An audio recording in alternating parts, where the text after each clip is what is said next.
this is an American 5200. My approach to the American lock is a little different than everybody else's.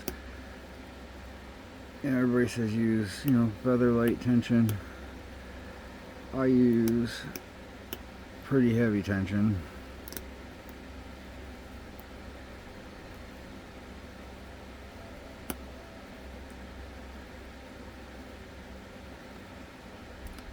And right now I'm just kind of going through and seeing what's binding.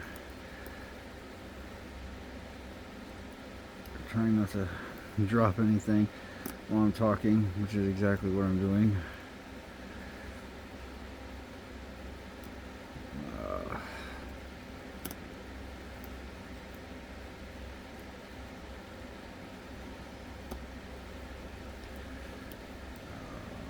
Okay. 4, 5, and I drop one again. Every time I go to try to set one, I drop everything else. And it's because I'm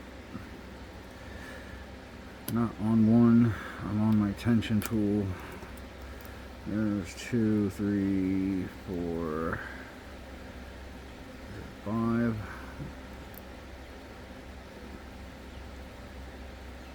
1, 2, 4. Alright, 5. And that's it. That's the American 5200.